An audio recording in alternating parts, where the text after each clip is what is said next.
Sound Cartel.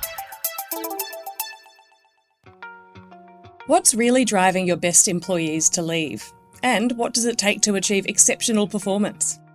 In this episode, Suhini Wijayasinghe from recruitment agency People to People explains why career growth has overtaken salary as the biggest driver of staff turnover.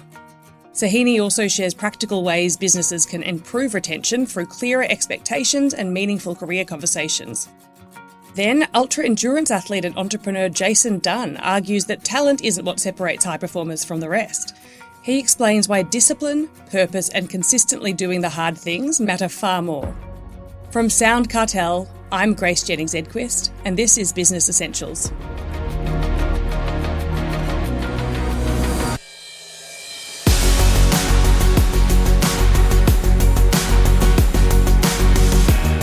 For many years, salary has been seen as the main reason employees leave their jobs. But new research suggests that's no longer the case. Head of HR Solutions at People to People, Suhini Wijayasinghe, joins me to explain what's changed and what businesses can do to keep talented employees engaged. She starts by unpacking the latest People to People research, which shows career progression has overtaken salary as the top reasons Australians are leaving jobs in 2026. I asked her what is driving that shift and why now? The reality is a lot of people are coming to the conclusion that salaries are stagnating, and that's not, new news whatsoever. And so they are trying to find fulfillment in other areas of their working lives, and as well as equipping themselves to go, okay, when I'm ready to make next move, how can I prepare myself and how can I make sure that I've got all of the experience that's required to take the step up and then possibly get a salary increase as well. So it's a little bit of a double-edged sword, which employers really need to be mindful of and aware of. One of the biggest gaps in the findings is around training and upskilling, with employees rating it as a much bigger issue than employers do. Why do you think businesses are underestimating the importance of learning and development? I think there's several parts to that question, and one of them particularly revolves around the lack of preparedness that employers have. So they are, sometimes and more often than not in a position of stress when they're hiring. There's been a quick departure. There is a lot of workflow happening, and in the current market, we've got situations where businesses have had to make difficult decisions in terms of costs and restructures, etc. It's not just the cost of living that's gone up, it's also the cost of running a business. Overheads are, through the roof at the moment. And so what you find is you've got these new incumbents coming into positions where they're expected to know everything. There's not a lot of time that they're willing to invest because they're already under a lot of pressure from the employer perspective. And so it's very much I need to teach you exactly what happens in this role, and I need you to focus on the output rather than going, how can I build and strengthen your capability to find other areas that I can leverage from you as well, which is probably the most cost-effective way to manage an employee. And unfortunately, a lot of businesses aren't seeing it that way. So they're already on the back foot. And I know it can be really hard for businesses to kind of go, I'm already in the thick of it. It's already so pressurized. Oh, what can I do now? But it is one of those situations where you do need to take, 2 steps back to go 5 steps forward. And so it is worth that time investment to really focus on how to upskill your employees, particularly when you are already quite tight potentially on headcount. So what are some of the most common mistakes organisations are making when it comes to retention? Or perhaps what are some of the real reasons why people are leaving organisations? Well, I don't think it will come as any surprise that, the main reason that people are leaving is that there's very limited career opportunities. And I think that ties in very much with the lack of training and upskilling as well. They go hand in hand. And so you've got this situation where people think that unless, there's a very clear progression path in the hierarchy of whatever industry or role that they might be in, that there's no opportunity for them to be able to be retained in the business. And so that's a miscommunication from both the employee and the employer, but really the responsibility falls with the employer to make sure that their employees understand that, yes, while there may not be a clear and direct path, like, for example, in an HR team, if someone's an HR advisor and they want to step up into a BP role, that although that role may not be there, they can upskill and train them and develop them and give them more opportunity and take pressure off, potentially other people in their team. And therein lies an opportunity missed by an employer, and an employee sees that as, well, I've reached a dead end. I'm not really growing, so I need to look elsewhere. And so I think that there's plenty of opportunity there for both parties to have that conversation. But really, it's the responsibility of the employer to make sure that the employee knows that they can have that conversation and that they are open to those suggestions. Obviously, the other main ones really around misaligned job expectations. And that really goes back to, again, having that level of preparedness when you're bringing somebody on board. Make sure that they've got their JD, very clear and concise, so they understand what the expectations of their role are.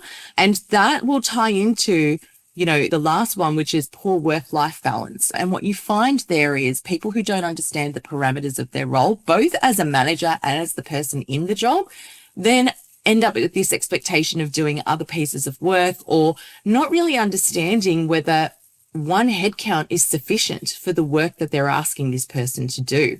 And so that's where that misaligned job expectation, where they go, okay, well, this is what I thought I was getting myself into, but you're asking me, 20% more than what was expected. That feeds hand in hand, and it's very much a chicken and egg situation, where it then feeds into, I'm stressed and I'm not coping with this, and I don't know where to have a conversation about this either. And because they're so integrated, it's hard to pinpoint where the problem actually starts. I wanted to drill a bit more into this misaligned job expectations piece, because just looking at the data, I can see the report says that misaligned job expectations are being underestimated by job seekers but heavily recognised by employers, so kind of 8% versus 32%. You did mention a couple of things that companies could do to improve transparency during recruitment to avoid kind of disappointment and early turnover, such as making sure there's an accurate JD. Is there anything else that employers can do to kind of reduce early turnover and avoid surprise and disappointment in terms of misaligned job expectations? Yeah, absolutely. So, look, at the end of the day, a job description only goes so far, right? Like, it's only going to describe from a very broad perspective the outcomes of a position. There are so many things, not just within your job, but just even in the way that, company culture embeds itself, and nuanced expectations of people within a working environment can manifest. And the issue I see is that a lot of these things are tacit knowledge. They're held inside somebody's head. It's not articulated anywhere, and there's no proper platform for a discussion to happen about those things. And usually it only comes up when someone does something that's outside of an expectation, and then it's a more awkward conversation of, oh, you may have done something inappropriately, or you did this in a way that I wasn't really wanting. And so that causes friction. And the best way to resolve that is to have a very clear conversation when somebody comes on board about those unspoken expectations, and it can be as granular as, this is when we all kind of take our lunch breaks, or this is the communication style I like if you're unwell, or you need to let me know of that situation, or this is how I like to receive feedback and give feedback. All of those things are so important when it comes to having a fulfilling experience in your job. And so when those things aren't discussed early on, it sets you up for failure. And so what employers can do is have, and this is worded in so many different ways, but one of the things that comes to mind is, there's a document that you can have called the way we do things around here. And it could be a code of conduct, or there's a million different names for it. But ultimately what it does is spell out all the things that are kind of in the background and kind of an expectation that's unspoken, and have a sit down or a coffee and make it not about a meeting, not about a performance one-to-one or anything like that. Somebody comes on board, have that conversation with them straight away. And then you've set the precedent as an employer or a leader to go, I'm open to this, having these conversations. I'm open to having these discussions about things that might be a little bit nuanced or a bit tricky or unsure. And then what that gives a signal for the employee is to go, okay, even if I've stumbled upon something that I'm unsure of, I know I can have that dialogue with my leader or with my business. So I think that is a key piece that underpins success for a lot of new employees, and it's heavily underused by employers. Look, my final question is kind of around, we know that salary isn't the number one reason why Australians are leaving their jobs in 2026, but it still remains a pretty major factor, the stats of your report show. So for businesses that can't compete on salary alone, what are some of the most effective retention strategies they should be prioritising right now? Well, I think it really goes back to that training and upskilling. I think You have to be realistic about this. And again, this comes with setting yourself up for success in the early days. When you're hiring somebody and you know that you have salary pressures, or you know that it's, say, for example, a small business, and so, there's not lots of avenues for you to grow and develop into necessarily, as a business, you need to think about, okay, what can I give that's not necessarily a monetary element or benefit or perk that's going to motivate or influence my workforce? And that can be a wide array of things. And you need to be able to understand what's in it for certain individuals. Now, there are going to be individuals, like employees in your business, that are heavily focused on money. And you have to be realistic with the fact that there is going to be a shelf life with that person if you so take on that particular employee into a role, right? And that's okay. There is nothing that you can do around that. But in those instances, what you want to do is try and motivate them with, if you're not going to be here forever, I want to set you up for success in, however many years' time that you can make the jump when you need to, because you would be amazed at how many things come back in swings and roundabouts of when you reconnect again. And what you want to do is invest in people, because ultimately they'll invest back in you. So training and development is obviously a no-brainer, but also ensuring that they have things that motivate them outside of that. So whether that's, charity leave, 1 or 2 days a year, you'd be amazed at what a difference that makes. Having, group activities, if that's something that they enjoy, but really ensuring that whatever you discover, you don't apply it as a blanket rule. There should be an array of opportunity for employees to select from. And there's lots of resources out there that you can choose that are completely free, that you can research in terms of, okay, what are other small to medium or even large businesses in Australia doing at this time? And whilst, non-statutory leave is always as a big one, there's lots of other group activities or singular activities or learning opportunities or even networking events, for example, that you can promote and encourage people to step into. And all you can do is offer those things. Some people will take it, some people will not, but you do have to be pragmatic then also as well with the type of employee that you're bringing on board. If you know it's going to be limited in terms of the salary space or the growth space, think about then investing your time into somebody who might be not quite at the role that you want, but ready to step into it. The longevity of that is much bigger than, for example, someone who already knows what's going on in that position. It might take a little bit more time, but then what you'll find is somebody who's learning and developing and therefore far more invested in your business to stay a little longer than what you would normally get with somebody who already knows what's going on. And we've seen a lot of success with that in people to people. So very rarely do we, reach out to the market and get somebody that's picture perfect for the role. We find that it's a really great investment to go, you're just there, but we're going to train and develop you to get to the rest of the way, and you'll grow into the positions. That was Head of HR Solutions at People to People, Suhini Wijayasinghe. If you're building a business, your reputation is everything, and a podcast can help build trust at scale and turn your expertise into authority. Sound Cartel's new Thought Leader package is designed for business owners who want impact without the overwhelm. So we handle the strategy, production and launch, while you can stay focused on what you do best.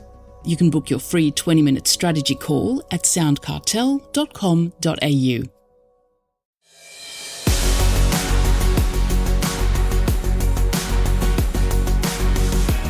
Now to the ingredients for success that matter far more than pure talent. We often hear that exceptional performers are simply born with more talent. But according to ultra-endurance athlete, entrepreneur and high-performance coach Jason Dunn, that's one of the biggest myths in business and life. Jason is also an author, and he has a new book out called Greatness Doesn't Care. He joins me to explain why discipline, purpose and consistency matter far more than pure talent when it comes to achieving lasting success. I started by asking him, what does discipline actually look like in practice? And why is it a better predictor of long-term success than natural ability? In my newest book, I talk about the 14 steps to greatness. And interestingly, talent is not one of those steps.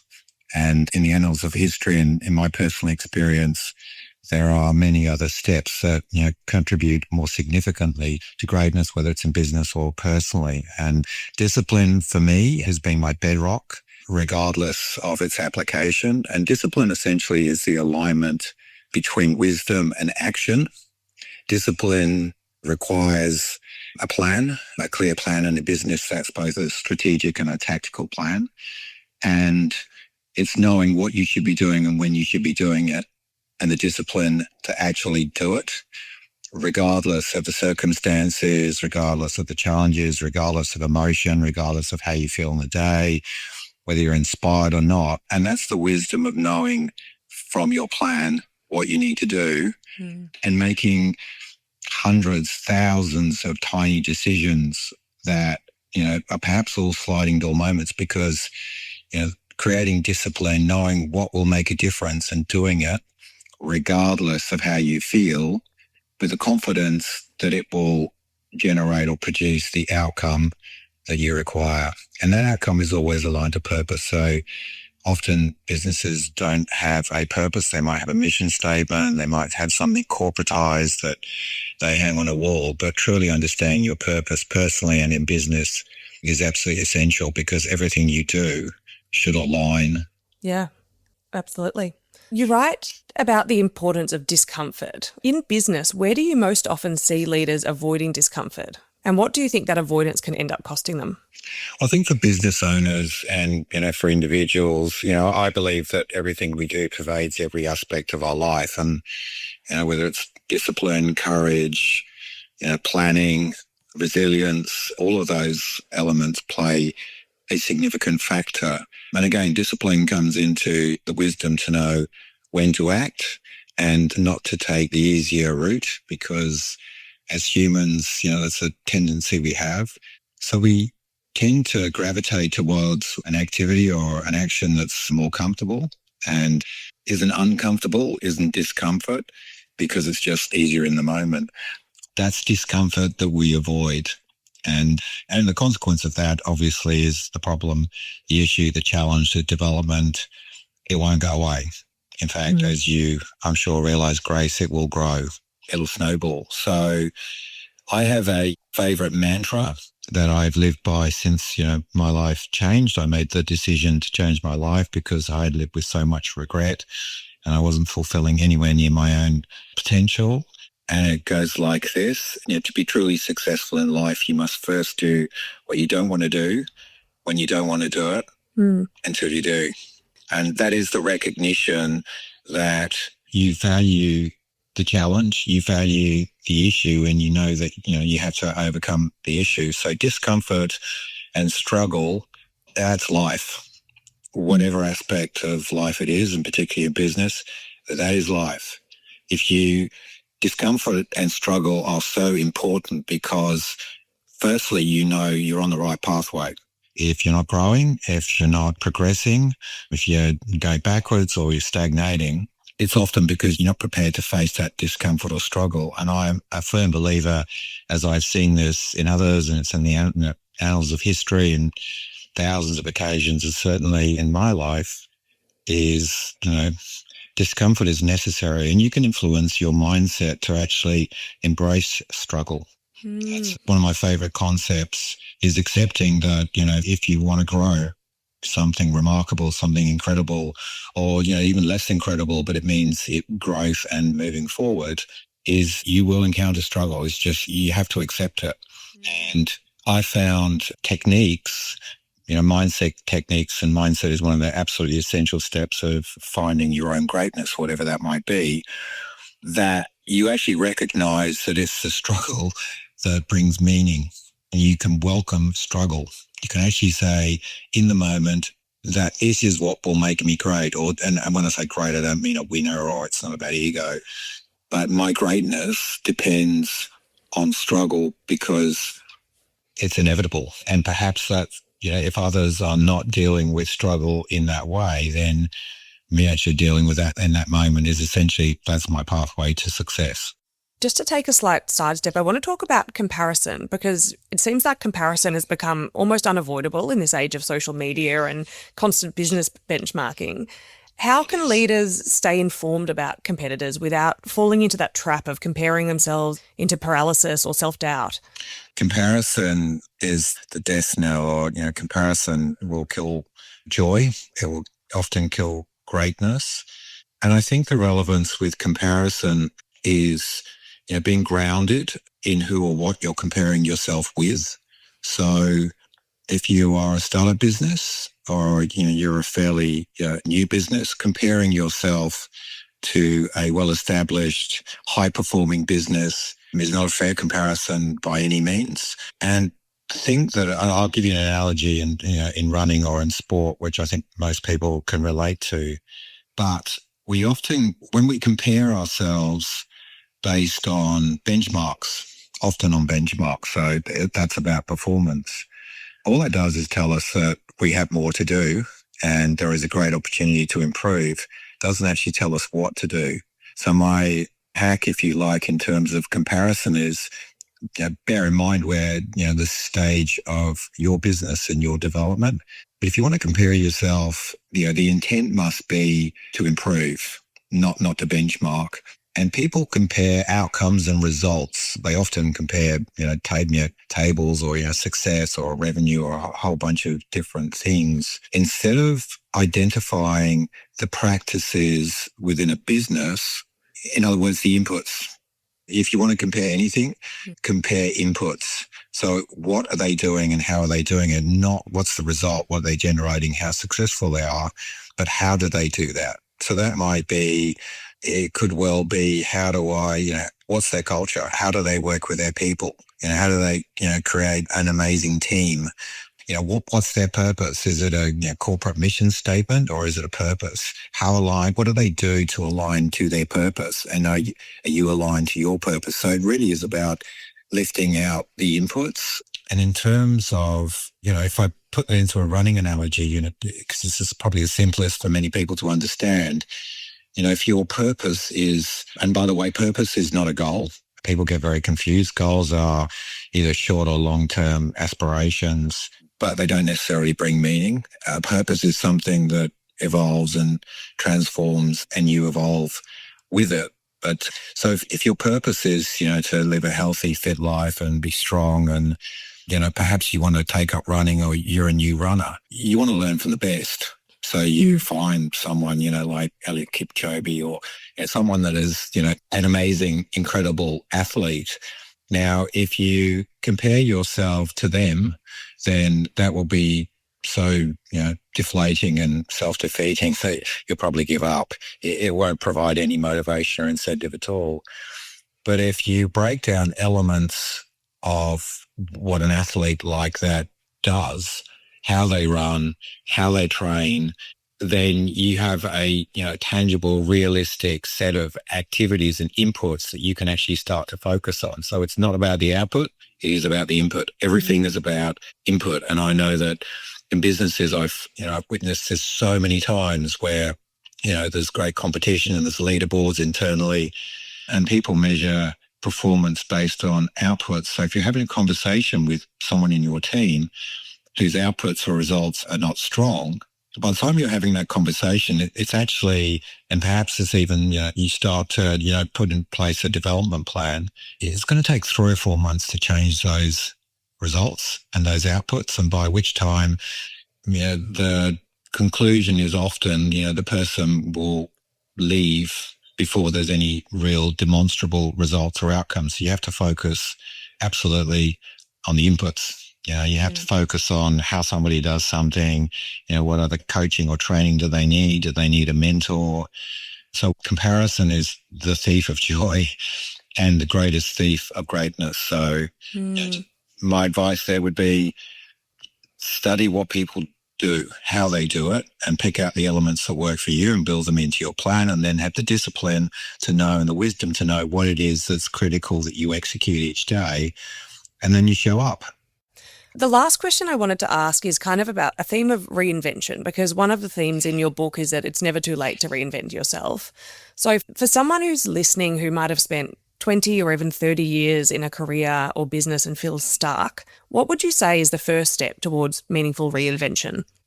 We often, again, this is about comparison, and sometimes it's about, you compare yourself to the version of you that was 25 years old. And again, it's, self-defeating and it's deflating because, perhaps you don't have the capability. And certainly if it's a physical thing, at 50, you're not going to be as pretty much impossible to achieve what you could if you started at 25. I faced that. I faced exactly that because I was 35 and I was living with regret. I passed up lots of opportunities. You need to do, and what I did was stand back and say, right, this is a stock take of where I am right now, whether again, career, business, life, sport, family. And I call this the armchair test. So my regret was so significant that at 35 that I sat down and I would do this in business, with people in my team. We would do this with clients is say, look, imagine you're 65 years of age or 70 years of age and you're retired and you've got all the time in the world to reflect on your life, which most people do, by the way. And, how would you feel about what you've achieved? How would you feel about the person you are? How would you feel about, how you treat other people? What's your legacy? And do a stock take and write your legacy out and stand and, sit down and look at what you've written and say, does that bring meaning? Am I proud of that? Will I reflect back at 65 and go, you know what? I gave everything. I gave life my best shot. And if the answer is you're not happy or you're discontent, which is often the case, the next question is, what will bring you meaning? What outcomes, what achievements, what accomplishments, the way you behave, how you treat people, how you run your business, contemplate what that would look like. And then that becomes your purpose, define your purpose. And purpose is the antidote to everything. Purpose is the antidote to fear, failure, everything. And then once you've designed that, then you need to think about, well, what does that look like at different times? And how do I gradually work towards that? And how do I actually start to make the first step? Because in 3 weeks, you'll start to build different habits. You'll be moving forward. You'll be aligned to your values, aligned to your purpose, and you will start. And once you start to do the things that you don't want to do when you don't want to do them, then success and meaning will follow. And and be patient. Be patient. Rome wasn't built in a day. You don't become a successful business owner in 2 weeks. So you need a strategic plan, and then you need a high performance plan or a more tactical plan that, brings a goal that's 5 years away, 10 years away, down to what do I need to get up to do today? Be really clear about the actions that are important that you need to do today, and then have the discipline to go do them.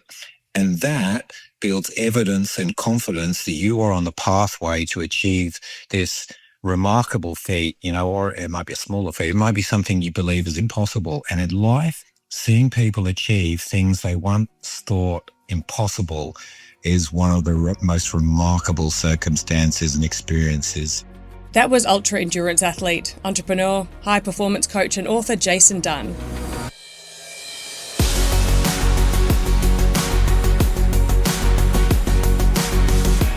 Thanks for joining us for this week's episode. Follow Business Essentials podcast across social media and head to businessessentialspodcast.au for more. Business Essentials is a Sound Cartel podcast. Producers are Nick Schillberger, Nicole Goodman and myself. Technical production is by Pete Letts. I'm Grace Jennings-Edquist. Thanks for listening. We'll bring you more Business Essentials next week. Sound.